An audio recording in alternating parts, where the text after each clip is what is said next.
Welcome, children. Today we start with our ninth chapter of social studies and going to be very interesting, of course, with short videos following it. And here is related to the freedom movement of 1857. So let's start. Now, nationalism. Nationalism means what? That is love towards one's country, towards one's nation. So nationalism emerged in India due to not only the arrival of the Europeans but also because of their behavior and policies. अभी देशभक्ति, nationalistic feeling and all, it emerged and it also increased a lot.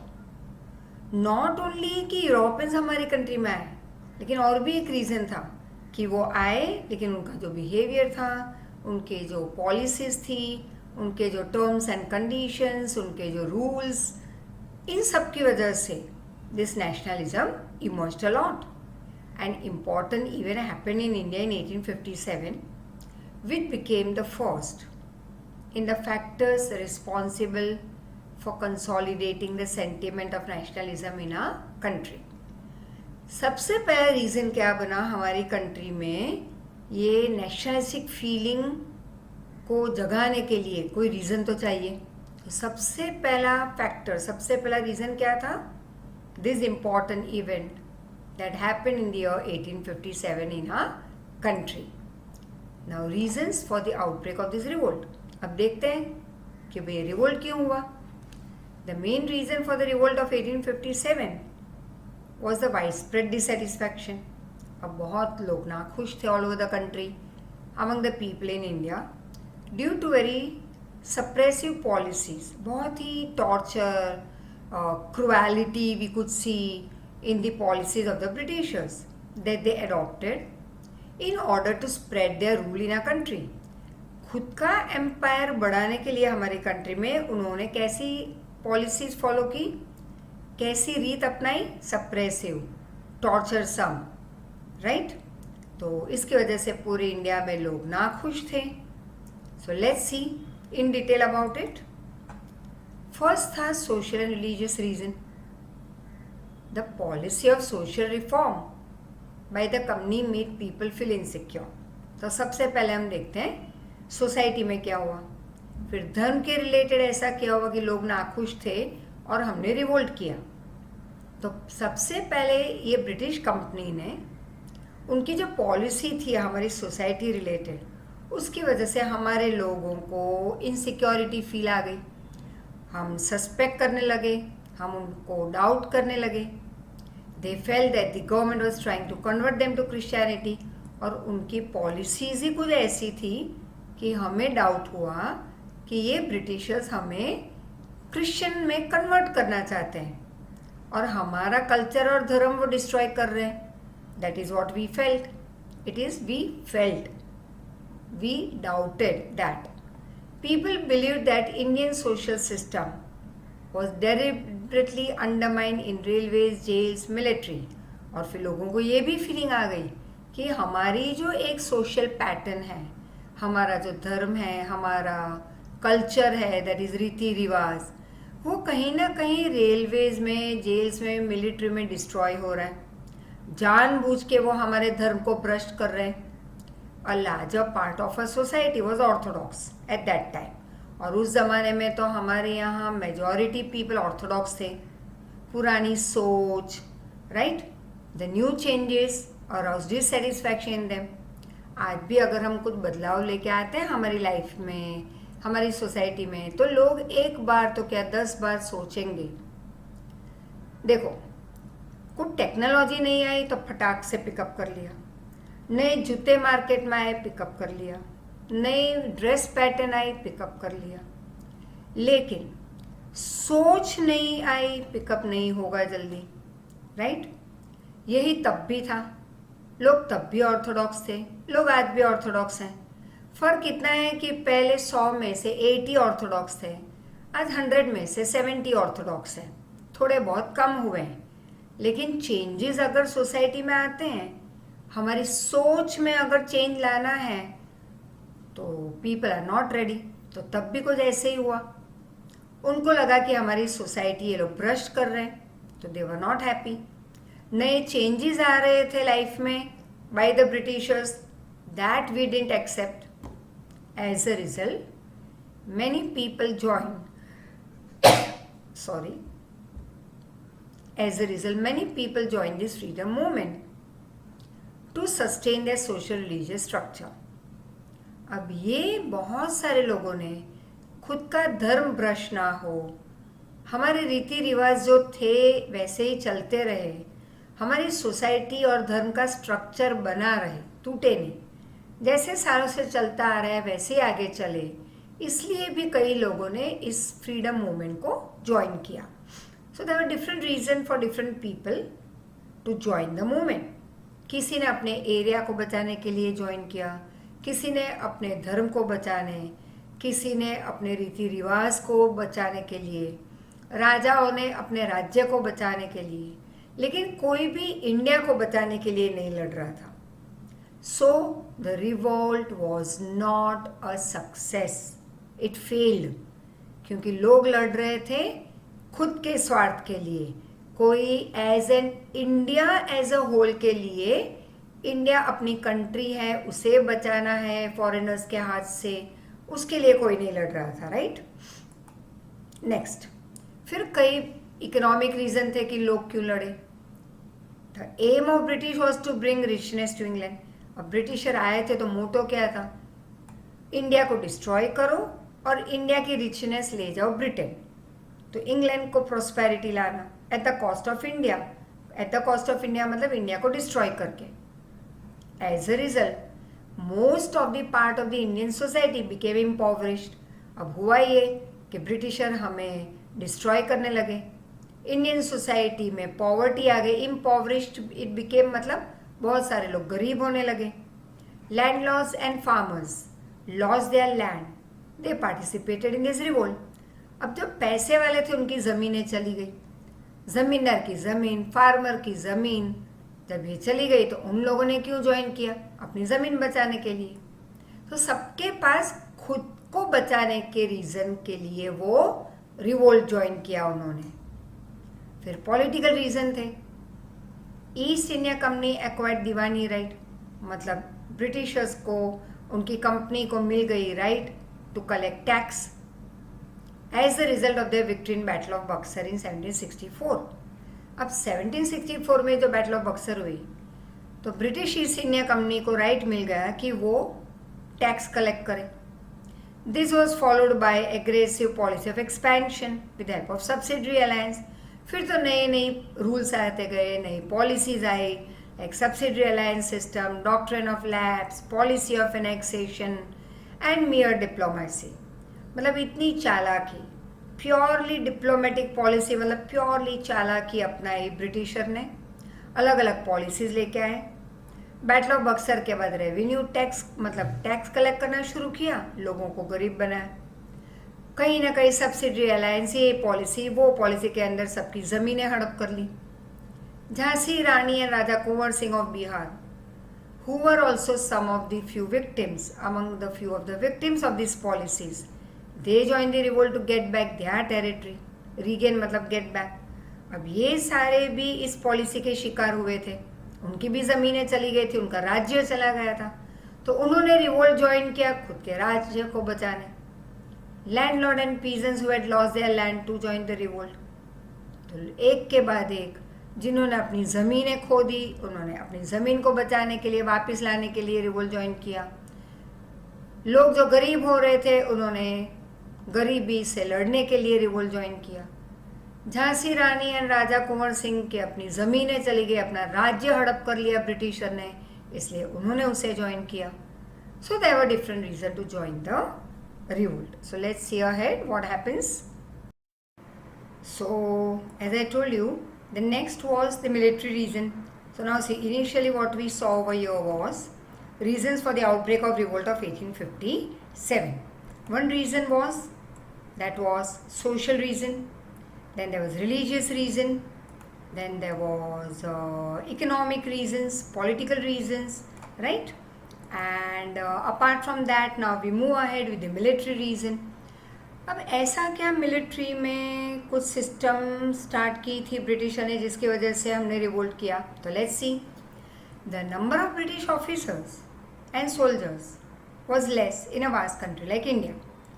अब हमारी इतनी बड़ी country, अब उसमें britisher यहाँ पे जब आए तो वो अपनी पूरी कंट्री को उठा के तो लाए नहीं थे यहाँ पे, तो उनके जो ऑफिसर्स और सोल्जर्स थे वो काफ़ी कम थे इंडिया में। मतलब कि अगर हमारे 6 हैं तो उनका 1 था, या हमारे 10 थे तो उनके 1 थे। मतलब कि हमारे लोग ज़्यादा थे आर्मी में, उनके लोग कम थे। And the rate of Indian soldier to British soldiers was approx 6:1। 6:1 मतलब कि 6 इंडियन तो 1 ब्रिटिशर, ऐसे हमारी प्रोपोर्शनेटली ऐसा अंदाज़ा निकाला था इन द मिलिट्री। मतलब अगर मिलिट्री में 7 लोग हैं तो 7 में से 1 ब्रिटिशर था और 6 इंडियन, मतलब उनके लोग कम थे हमारे मिलिट्री में। The higher post in the military were given to Britishers.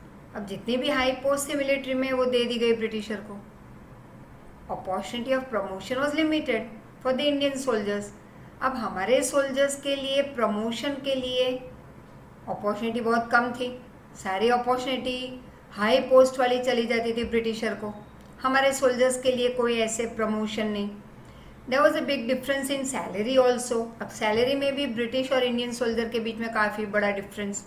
देखो, पोस्ट हाई उनको लो हमें मिलिट्री में, सैलरी उनकी ज़्यादा हमारी कम in military.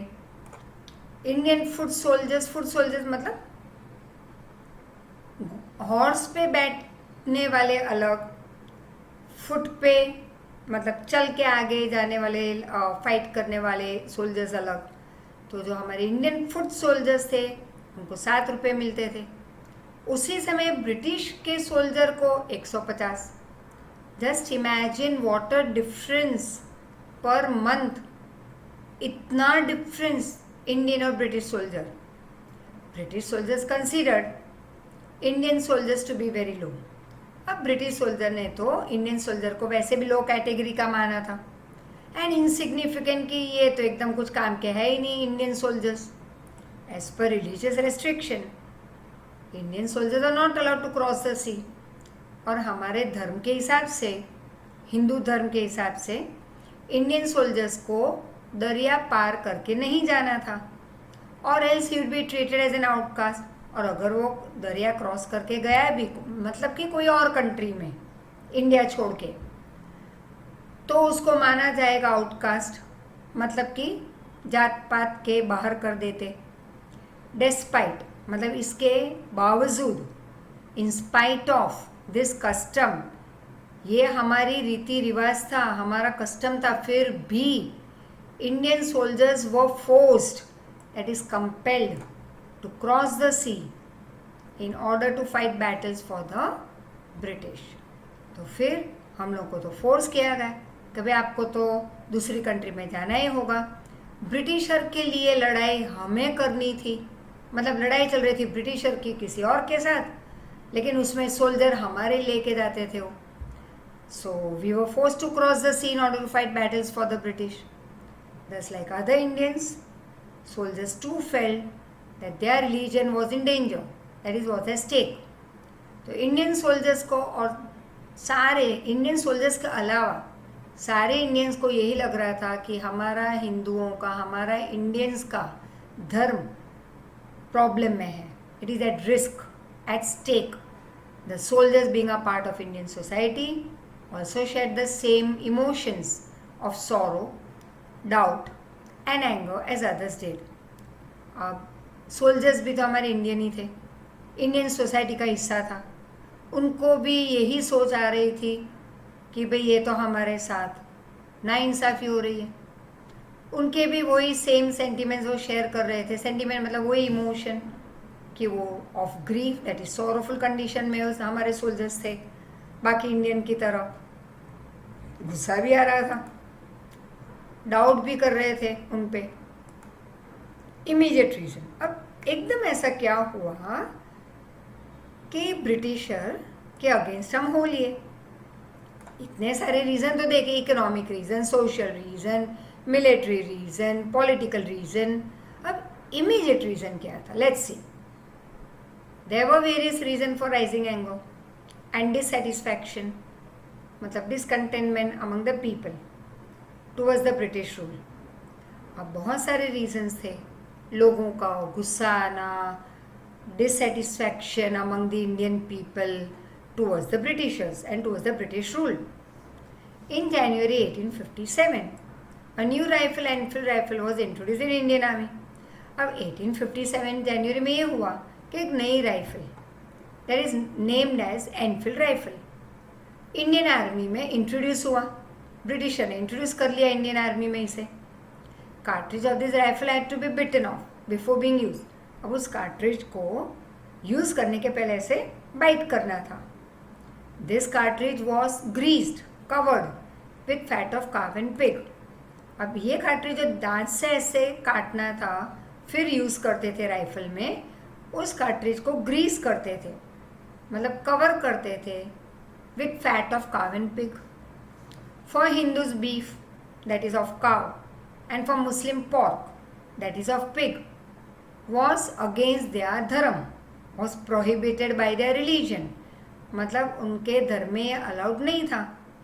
Hence, Hindus and Muslims felt that the Britishers were deliberately, मतलब कि जानबूझ के trying to desanctify their religion. अब हिंदू और मुस्लिम को लगा कि ब्रिटिशर जानबूझ के उनके धर्म को भ्रष्ट कर रहे हैं. Desanctify means हमारे धर्म को भ्रष्ट करने निकले हैं britisher. The response to their complaint in the same regard was not satisfactory. अब उन्होंने कंप्लेन की हिंदू मुस्लिम ने, लेकिन रिस्पॉन्स आया from the Britisher side zero. It was not satisfactory, मतलब ब्रिटिशर ने कोई रिस्पॉन्स नहीं दिया. Hence the 19th battalion of Barrackpore was the first to refuse the use of cartridge. As a result entire battalion was disbanded. तो पूरे battalion को disband कर दिया और बैटेलियन ने कहा हम तो यूज़ करेंगे नहीं है, तो ब्रिटिशर उसके अगेंस्ट हो गई. Planning of the revolt and Mangal Pandey. अब इसका भी एक शॉर्ट वीडियो देखोगे, you will enjoy it. It was plan to begin the revolt across the nation against East India Company on 31 May 1857. अब प्लान किया गया, चलो भाई हम प्लान करते हैं कि स्कूल वालों ने प्लान किया कि 10 दिन के बाद फर्स्ट टर्म एग्जाम. अब टाइम टेबल आ गया, तैयारी हो रही है, और जब तुम देखते हो तो आफ्टर 2 days तुम्हारे सामने पेपर रख दिया गया एग्ज़ाम का. अब यू आर नॉट रेडी. तुम रेडी थे किस दिन के लिए? 10 दिन के बाद. वैसे तो 10 दिन के बाद भी रेडी नहीं रहोगे, बट एक एग्जाम्पल. फाइनल टाइम टेबल आ गया, means we have to be ready by after 10 days exam. लेकिन टाइम टेबल बिना बताए एग्ज़ाम 8 दिन जल्दी कर दी. फेल तो होना ही है हमें. फेल मतलब वॉट वी डिसाइडेड वो हमें मिलेगा नहीं रिजल्ट. वैसे यहाँ पे हुआ. It was plan to begin the revolt across the whole country, that is across India और nation, against East India Company on 31 May 1857. Decide हुआ था पूरे कंट्री में कि हम ब्रिटिशर के अगेंस्ट, ईस्ट इंडिया कंपनी के अगेंस्ट फाइट करेंगे on this day. Leaders like Nana Saheb Peshwa, Bahadur Shah Zafar, Kunwar Singh, Nawab of Awadh had join hands with Tatya. सब लोगों ने अपनी अपनी पार्टी बना ली थी. N efficient military commander, Tatya तो बहुत बड़े कमांडर थे, एफिशिएंट मिलिट्री कमांडर. रंगो बापूजी एन अकॉम्प्लिश प्लानर, मतलब बहुत अच्छा प्लान करने वाले कौन थे? रंगो बापूजी. अजीमुल्ला खान लॉयर थे and a journalist to lead the revolt. Lotus and roti were the symbol to join the revolt for civilian, मतलब common Indian people, citizen. Common लोगों के लिए लोटस और रोटी सिंबल था रिवोल्ट को ज्वाइन करने के लिए. And the soldiers also respectively, soldiers के लिए भी यही सिंबल था to join the revolt. This symbols were circulated all over India. Bards, Hindus, Muslim priests, aulias, messengers played their role in spreading the word about the revolt. सारे लोग country में revolt के बारे में प्रचार करने लगे. Mangal Pandey oppose the use of cartridge. Mangal Pandey तो ना बोल दिया हम ये यूज नहीं करेंगे cartridge with the fat of cow and pigs. As a result revolt began earlier than the fix date. Revolt start कब होना था? 31 में, राइट। स्टार्ट कब हुआ? जल्दी हो गया because of Mangal Pandey. It disrupted the planning, पूरी प्लानिंग डिसरप्ट हो गई, मतलब तहस नहस हो गई, यहाँ की वहाँ हो गई planning. And the main motto, goal या objective of 1857 revolt could not be achieved. और जो हमने दिमाग में रखा था कि भाई इतना तो हम अचीव करेंगे after this fight against British east India company, वो तो ज़ीरो हो गया क्योंकि रिवोल्ट जल्दी स्टार्ट हो गया प्लानिंग के हिसाब से। Mangal Pandey was born to ब्राह्मण couple in Nagwa village of UP, that is Uttar Pradesh. He joined the British Army as a soldier at ₹7 as his salary per month. Indian soldiers who had agreed to revolt wanted to wait till 31st May, whereas 26 years old Mangal Pandey could not wait till then. सब लोगों ने कहा ठीक है, fight तो करना ही है, तो हम 31 मई को ही लड़ाई स्टार्ट करेंगे as per the planning of all over the country people. लेकिन 26 year old Mangal Pandey he could not wait till 31st May, वो उतावले हो गए लाइट फाइट करने। He refused to follow the orders of using Enfield rifle. उन्होंने तो ब्रिटिशर को ना बोल दिया, I am not going to use this Enfield rifle and challenge the British officers. उनके सामने खड़े रह गए। Sergeant major use an order to arrest him but Mangal Pandey shot him. अब जैसे सर्जन मेजर यूसन ने कहा कि भाई मंगल पांडे को अरेस्ट किया जाए, मंगल पांडे ने उन्हीं को मार दिया। He defeated another British officer also. Indian soldiers refuse to arrest Mangal Pandey. फिर मंगल पांडे ने दूसरे ब्रिटिश ऑफिसर को भी डिफीट किया, मार दिया। ट्रू। एंड इंडियन सोल्जर्स ने कहा हम मंगल पांडे को अरेस्ट नहीं करेंगे, बीइंग अ ब्राह्मण। When he was cornered means caught by the British soldiers, he shot himself by his own rifle. A bleeding Mangal Pandey was taken to the hospital because British wanted to collect information about the plan of revolt from him. अब मंगल पांडे को जब cover कर लिया गया by the British soldiers तो उनको लगा अब तो मैं मारा जाऊंगा, पकड़ा जाऊंगा। इसके पहले उन्होंने खुद को ही मार दिया। अब वो बहुत ब्लीड हो रहे थे, तो ऐसे ब्लीडिंग मंगल पांडे को वो लोग ले गए हॉस्पिटल, क्योंकि ब्रिटिशर्स को क्या चाहिए था, उनके पास secret information about the planning of the revolt from him. Military court pretended to run a case against Mangal Pandey on 6 April 1857। अब मिलिट्री कोर्ट ने तो सिर्फ प्रिटेंड किया कि मंगल पांडे के अगेंस्ट केस चालू कर रहे हैं ऑन 6 अप्रैल 1857। पूरा केस चला, केस भी चला against Mangal Pandey. Entire proceeding मतलब केस चल रहा था इंग्लिश में, इंडियंस को आधा समझ में नहीं आ रहा था। He was sentence to death at the end but he did not diverge any information regarding revolt to the British. अब लास्ट में उनको डेथ फांसी की सज़ा दी गई, लेकिन he did not diverge any information, मतलब उन्होंने एक भी इंफॉर्मेशन लीक नहीं की, नहीं बताई related to the British what they wanted to ask for about the regarding the revolt. That's how our patriots were. ऐसे थे हमारे patriots कि मर गए लेकिन कुछ बोले नहीं अपने secret plan के बारे में। He was hanged at 5:30 AM on 8 April and that's how he became the first shaheed, that is March of the revolt of 1857. So as we move ahead, we see the next slide that is related to all these places where you could see the major centers of revolt of 1857, जैसे कि Kolhapur, Satara, Belgaum, Sawantwadi. Here you can see Meerut, Delhi, Barrackpore, Agra, Kalpi, Gwalior, Abu, Indore, Allahabad, Ayodhya and Jagdishpur, Banaras. All these are termed as the centers of revolt. Now next, spread of the revolt and its leaders. अभी revolt जैसे जैसे आगे बढ़ा, spread हुआ all over the country, फिर उनके leaders कौन थे, let's see. So the soldiers reach Delhi, right, from Meerut. अब मेरठ से वो दिल्ली पहुँचे in the morning on 11th May. They could capture Delhi with the help of Indian soldiers present there, right? अब Indian soldiers already present थे वहाँ पे, दिल्ली को capture कर लिया. दे कन्विंस्ड, मतलब उन्होंने मनाया 80-year-old Mughal emperor Bahadur Shah Zafar to accept the leadership of the revolt. और उन्होंने बहादुर शाह जफर को कन्विंस कर लिया कि भैया आप हमारे लीडर बन जाओ. अभी 80-year-old मुगल एम्परर बन गए उनके लीडर. दिस न्यूज़ इन्फ्यूज्ड मतलब to put in, to create. This news infused a new life in the revolt. and many regions of India joined the revolt. Kanpur में नाना Saheb Peshwa. Kanpur broke into revolt on 4 June 1857. Nana Sahib Peshwa was asked to pick up the leadership. To assume means to be the leader of the revolt. जैसे आगे 8-year-old जो हमारे राजा थे, Mughal emperor Bahadur Shah Zafar थे, उनको leader बनाया. लोग एकदम खुश हो गए, सब में एनर्जी आ गई नई. उसी तरह से यहाँ पे कानपुर में भी रिवोल्ट हुआ. नाना साहब पेशवा को लीडरशिप दे दी गई, and that was on 4 June 1857. However, they had to surrender to the Britishers following an acute shortage of food. लेकिन फिर खाने पीने की कमी इतनी हो गई कि फाइनली ब्रिटिशर के सामने इनको झुकना पड़ा. आफ्टर 22 डे लॉन्ग सीज, 22 दिन की लंबी लड़ाई चली, लेकिन बाद में हार मान लेनी पड़ी इनको. फिर आए Bihar and Kunwar Singh. Patna and Jagdishpur were the main centres of the revolt. अब मेन सेंटर कौन से थे बिहार में? Patna and Jagdishpur. Kunwar Singh 70-year-old landlord was the leader of the revolt.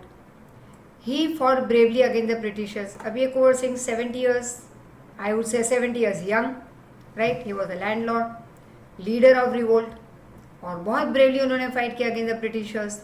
During this battle he got shot in his arm. अब लड़ाई में उनके एक हाथ में like he was shot by the gun. अब पॉइजन फैल जाता पूरे हाथ में, तो लड़ाई में वो आगे बढ़ नहीं पाते. Just see his love for his people and see the strength that to stop the poison from spreading into the body, he cut off his hand from the elbow. Elbow मतलब यहाँ से उन्होंने cut कर दिया ताकि पूरे शरीर में पॉइजन फैले नहीं. And he offered it into Ganga river. और वो अपना हाथ काट के उन्होंने गंगा मैया में ऑफर कर दिया. He freed Jagdishpur from British control before he died. और मरने के पहले उन्होंने अपने रीजन को, जगदीशपुर को, ब्रिटिशर के हाथ से फ्रीडम दिलवाई. फिर आए Jhansi Rani, the great warrior Lakshmibai. The queen of Jhansi Lakshmibai was a great warrior. Britisher did not accept her adopted son as the heir to the throne. This is the reason for her joining the revolt. अब हुआ ये कि झांसी रानी के खुद का बेटा नहीं था. उन्होंने लड़के को अडॉप्ट किया था ताकि उनके बाद गद्दी पे वो बैठे as a heir to the throne. लेकिन ब्रिटिशर, तुम्हें तो पता ही है कि कैसे अलग अलग रूल्स रेगुलेशन पॉलिसीज लेके आए थे. या तो ज़बरदस्ती ले लेना हमारा राज्य, या किसी को मूर्ख बनाना, किसी को कोई रीज़न, गलत रीज़न से हत्या लेना उनका रीजन. तो वैसे ही झांसी रानी के टाइम पे उन्होंने क्या बताया कि खुद का जिनका लड़का ना हो वो अपने थ्रोन पे किसी एडॉप्टेड बच्चे को नहीं बिठा सकते. ये नई पॉलिसी लेके आए. झांसी रानी को आया गुस्सा. She revolted to save her Jhansi from the Britishers. This is the reason for her joining the revolt. She was one of the most skillful leaders of the revolt. She had also prepared an army of women to fight against the Britishers. They fought very bravely. और उन्होंने तो पूरी अपनी ladies की एक team बना ली थी to fight against the Britishers, and they fought very bravely against the Britishers. According to British officers, queen Lakshmibai was one of the greatest women leaders in the revolt of 1857.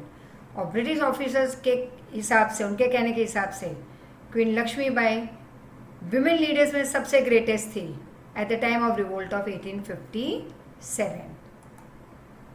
फिर आए तात्या तोप, और एक brave army commander. Nana Saheb Peshwa had made Tatya Tope commander of army at Kanpur. Soon he became his trusted commander. He skillfully fought to free Kanpur, playing the role of commander for the first time in his life. अब वो तो एक बहुत ही trusted commander थे और बहुत ही skilfully उन्होंने कानपुर को फ्रीडम दिलवाई. He played a great role as a commander for the first time in his life, and he fought to free Kanpur naturally. For the next 2 years, he played a great role in the revolt against the country. फिर 2 साल तक बहुत बड़ा role play किया उन्होंने to fight against the Britishers, to free his country people. No one in his time had fought as many battles as he did. और उनके ज़माने में उनकी जितनी लड़ाइयाँ किसी ने नहीं लड़ी थी. Soldiers from different parts of India had joined the revolt. पूरे इंडिया से सोल्जर्स आए, रिवोल्ट को ज्वाइन किया. From North India, Bareilly, Banaras, Allahabad, Agra, Azamgarh, Gorakhpur had joined.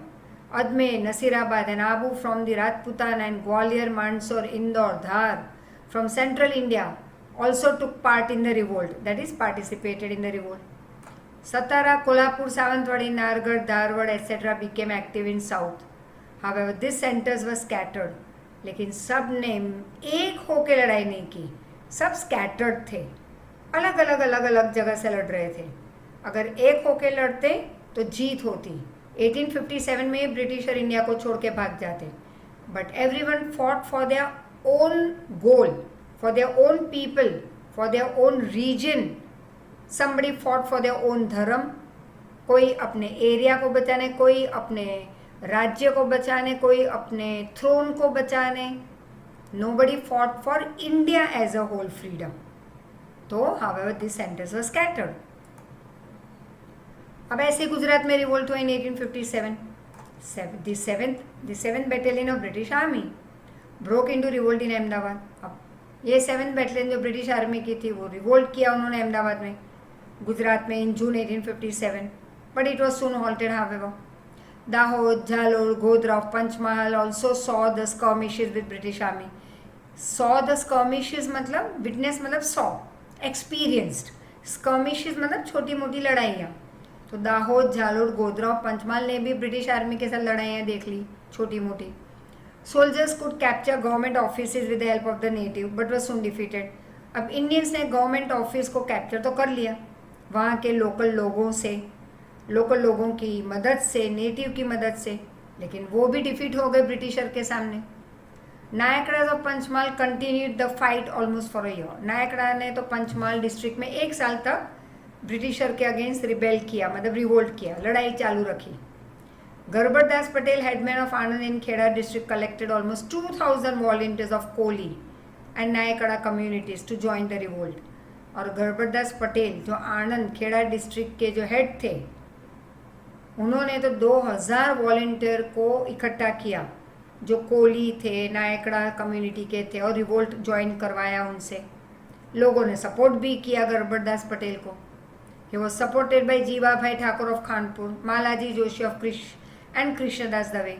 तो उनको सपोर्ट किया जीवा भाई ठाकुर ने खानपुर से, Malaji Joshi, Krishnadas Dave. However supporters of Garbardas और कैप्चर्ड बाय ब्रिटिशर्स. लेकिन फिर ब्रिटिशर ने इनके गरबरदास पटेल के सपोर्टर्स को, हेल्पर्स को कैप्चर कर लिया, tied to the cannon and वो blown off with the cannon ball fire. और फिर उनको टैंक से टाई अप करके उड़ा दिया. Garbardas was exiled to the Andaman where he died. और गरबरदास को फिर अंडमान भेजा गया जहाँ पे वो मर गए, शहीद हुए, we should say of course. The people of Chandap village, which is 16 miles away from Eder, accepted leadership of Nathaji Yamaji and joined the revolt. British had camped at Nandana village between Okha and Baradi. हर जगह पे British army बैठी थी revolt करने. The British commander of navy became impatient and he reached the fort of Bet Dwarka via the Bay of Bet. Donovan ordered an attack on the fort. So Donovan ने order किया fort पर attack कर लो.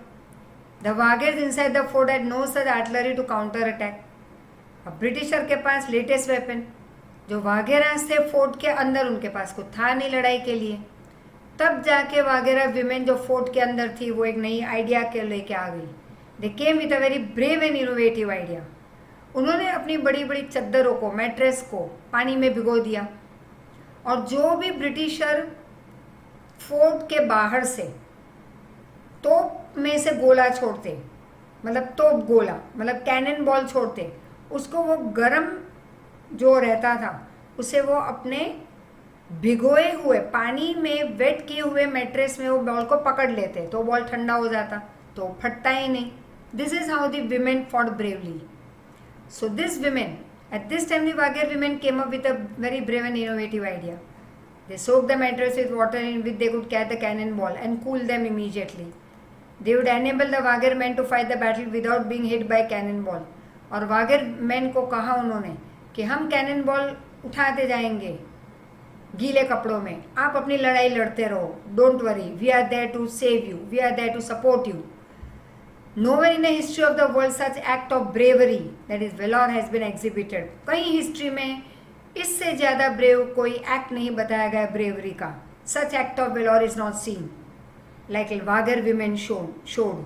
वागेर women very bravely disarm the cannon ball को तहस नहस कर दिया without worrying about their own lifes. उन्होंने अपनी जान की परवाह नहीं की. Their act of bravery was equal to that of Rani Lakshmibai. Vagher women की act of bravery was equivalent मतलब equal to that of Jhansi Rani. This women were the Lakshmibais of Gujarat. Cities of North Gujarat like Patan, Kheralu, Biloda, Mudethi, etc. broke into revolt with the help of native.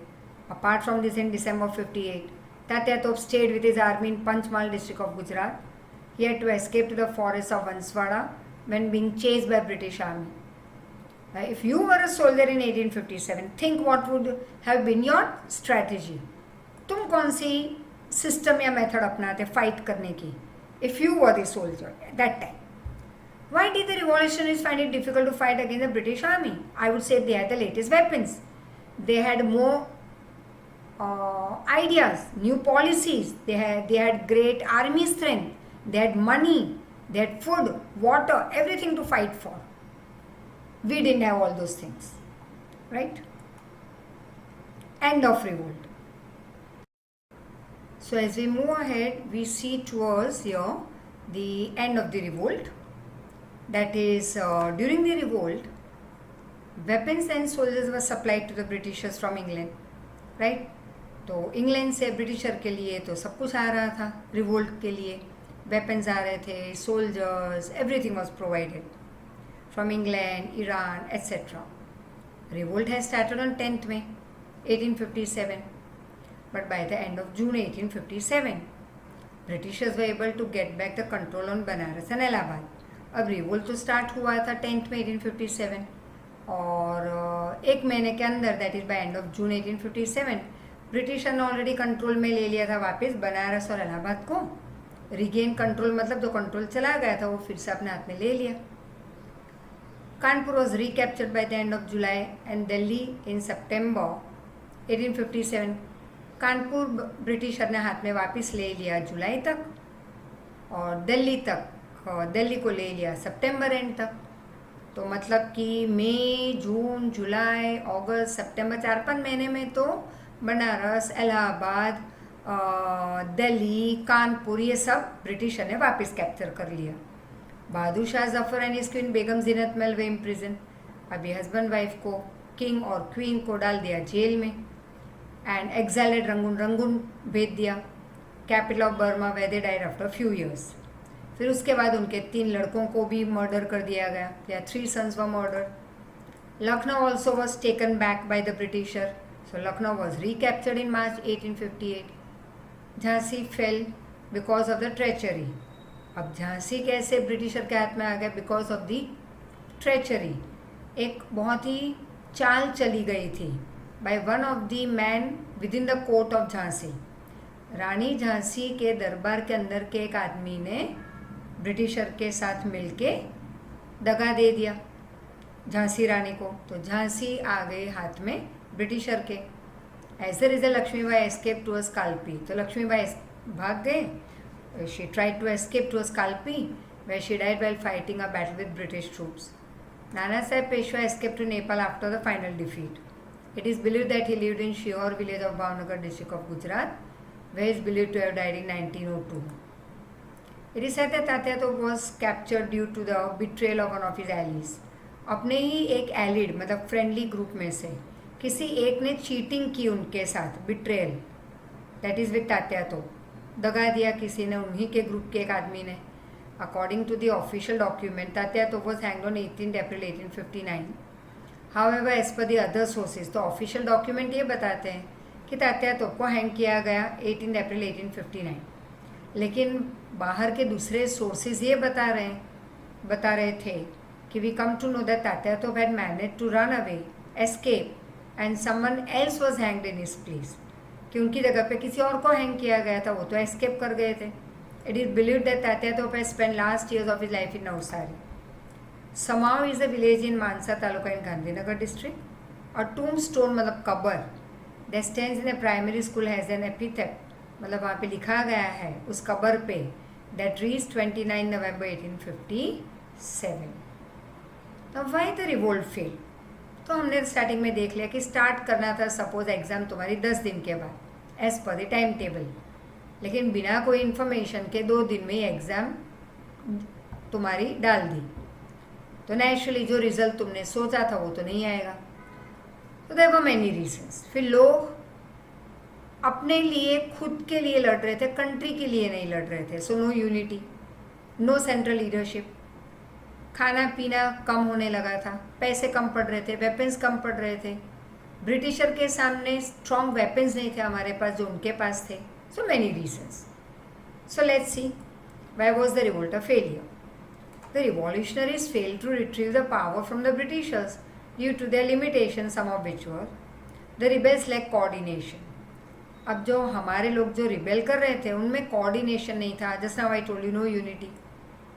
There was an absence of centralized leadership, कोई leadership थी नहीं centralize. There was no provision of reinforcement of man, money, ammunition, ना पैसे थे, ना soldiers थे, ना weapons थे हमारे पास। अगर कोई री इन्फोर्स करना था, ज़्यादा चाहिए तो नो प्रोविजन था ही नहीं हमारे पास। Second, the outbreak of the revolt happened way before the pre plan date fix हुई थी उससे कहीं थोड़े काफ़ी दिन पहले ही हमने तो स्टार्ट कर दिया revolt. As a result planning was disturbed, planning हमारा डिस्टर्ब हो गया and it alerted the British लोग अवेयर हो गए, तो उन्होंने अपने आप की तैयारी बराबर कर ली to fight against Indians. The revolt remain concentrated largely north India, ज़्यादातर ये लड़ाई हुई नॉर्थ इंडिया में। Many social reformers refrain directly और indirectly from joining the revolt, कई सोशल रिफॉर्मर्स पीछे हट गए, डायरेक्टली इनडायरेक्टली उन्होंने रिफ्रेन किया, मना कर दिया, we are not joining the revolt. This proves that the educated intellectual class did go and support the revolt.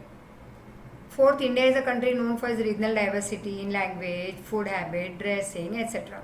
अभी ये तो फेमस है कि पहले भी ऐसे था, आज भी ऐसे है कि India is a country with lot many diversities, धर्म, ज़ुबान, food habits, dressing habit, lifestyle सबके अलग है, क्योंकि बहुत सारे हमारे यहाँ रीजनल डाइवर्सिटी है। Before the British rule people are rule by regional dynasties, Britisher आए उसके पहले हर एक राज्य का राजा अलग था। As a result the emotions, that is sentiments of देशभक्ति, that is nationalism, belongingness to India as one country had not developed। अब हर एक राजा अपने राज्य को रूल करे, वैसे बहुत सारे राजा अपने अपने राज्य को रूल करते थे बिफोर द ब्रिटिशर्स केम, तो हर एक ये भावना पैदा ही नहीं हुई थी लोगों के मन में कि हम इंडियन हैं। वो खुद अपने खुद के एरिया के राजा के हिसाब से आगे बढ़ते थे, तो लोगों की भावनाएं सिर्फ अपने राज्य के तक ही लिमिटेड थी। So they didn't think big for the country. They thought only for their king and their people and their kingdom, right? So as a result, the emotions of oneness, love for one's country, that is nationalism, sentiment of nationalism, belongingness to India as one country had not developed either in people or India leaders. Many leaders either decided with the British or remained passive at the time of revolt. कई या तो sided with the British, मतलब कई leaders या तो britisher के साथ चले गए, या पैसिव मतलब कुछ बोले नहीं, ना ब्रिटिशर के साथ ना किसी और के साथ, चुपचाप अकेले खड़े रहे, तमाशा देखते रहे at the time of revolt. Fifth, the Sikh and the Gurkhas fought by the side of British which prove to be a major disadvantage for the rebels. अब सबसे जो ताकतवर थे सिख और गुरखा, वो तो ब्रिटिशर के साइड चले गए, तो हमारे जो रिवोल्ट करने वाले रिबेलियन थे उनका मेजर डिसएडवांटेज यही हुआ फॉर द रिबेल कि हमारी साइड कोई ताकतवर रहा ही नहीं, सब ब्रिटिशर की तरफ थे। British had a superior army, weapon, military commanders compare to the Indian rebels. हमारी कंपैरिजन में तो उनके पास सब कुछ सुपीरियर था ब्रिटिशर के पास। Seventh, all the leaders are fighting for regaining their own power. सब लीडर्स फाइट कर रहे थे अपने पावर को रीगेन करने और टेरिटरीज या खुद की रीजन को, एरिया को, टेरिटरी को, राज्य को वापिस लाने में जुटे थे with they had lost to the Britishers, जो ब्रिटिशर्स ले गए थे। अब हम सारे लीडर्स और राजा इसमें लड़ पड़े थे कि हमें अपना राज्य बचाना है, नहीं कि इंडिया को बचाना है। They were not fighting for the freedom of the country. अब इसके इफेक्ट क्या हुए? Revolt was not successful of course against the britishers, we failed, however is still ushered in a new era of change. लेकिन थोड़े changes आने लगे लोगों की सोच में। लोगों में बदलाव आया, company rule came to an end in India. अब इंग्लैंड में भी रानी अवेयर हो गई कि अब तक गवर्नर जनरल रूल कर रहे थे अपने हिसाब से, तो अलग अलग गवर्नर जनरल जब जाते इंग्लैंड से इंडिया रूल करने तो सबके अलग अलग रूल्स होते और सब अपने हिसाब से अपना काम निकलवाते इंडियन के पास। तो इंडियंस नाखुश रहते, हमारे काम में वो इंटरफियर करते, हमारे धर्म में इंटरफियर करने लगे थे। तो इंडियन नाखुश हुए तो हमने रिवोल्ट किया। अब क्वीन ने कहा कि अब कंपनी का रूल नहीं होगा, अब मैं डायरेक्टली कंट्रोल करूंगी इंडिया को। Company rule came to an end in India and India came under the direct rule of the crown, that is queen. The interference in the internal matters of the princely states of India was stop. अब रानी काफ़ी होशियार, उसने कह दिया कि सबसे बड़े ये लोग नाखुश क्यों थे, क्योंकि ये गवर्नर जनरल और कंपनी वाले इंटरफियर करते थे इंडिया की मैटर में। उन्होंने सबसे पहले इंडियन के मैटर में, इंटरनल मैटर्स में, इंटरनल अफेयर्स में इंटरफेरेंस बंद करवा दिया। लोग थोड़े बहुत खुश हो गए ब्रिटिशर के साथ। British government was force to change is policies towards India. फिर ब्रिटिश गवर्नमेंट की पॉलिसीज चेंज हो गई थोड़ी टूवर्ड्स इंडियंस को थोड़ी सैलरी बढ़ा के दे दी, फैसिलिटीज़ दे दी सोल्जर्स को। जहाँ जहाँ पे वो नाखुश थे वहाँ पे रानी ने कहा कि थोड़ा दे दो उनको, ताकि वो चुप रहे और खुश रहे, तो कोई रिवोल्ट नहीं करेगा ब्रिटिशर के साथ। तो ये नई टेक्निक लेके आई थी queen. The salary allowances facilities given to Indian soldiers सिपाहीज were increase. This revolt help in invoking a feeling of nationalism in a people of India. तो हुआ ये कि ये रिवोल्ट की वजह से एक देशभक्ति जागी लोगों में, राइट। और दूसरी ओर ब्रिटिशर की पॉलिसीज बदली towards Indian. So this is how we come to an end to this particular chapter with this effect and consequences, and hope that you have been very well versed with this chapter. So just go through it, read the textbook. If any problem, give a call to me, and with this we complete with the SS course. English में कुछ बाकी है तो मुझे phone करके बता देना या व्हाट्सएप कर देना if any school has something extra to be done. And we continue with some grammar topics and all from the next lecture onwards. And of course some revision papers also will be sent to you for a day or so in place of this lecture time. So let's see as what the timetable follows. I'll be informing you for every next lecture. So thank you so much. Thank you for your support. Take care all of you. Thank you.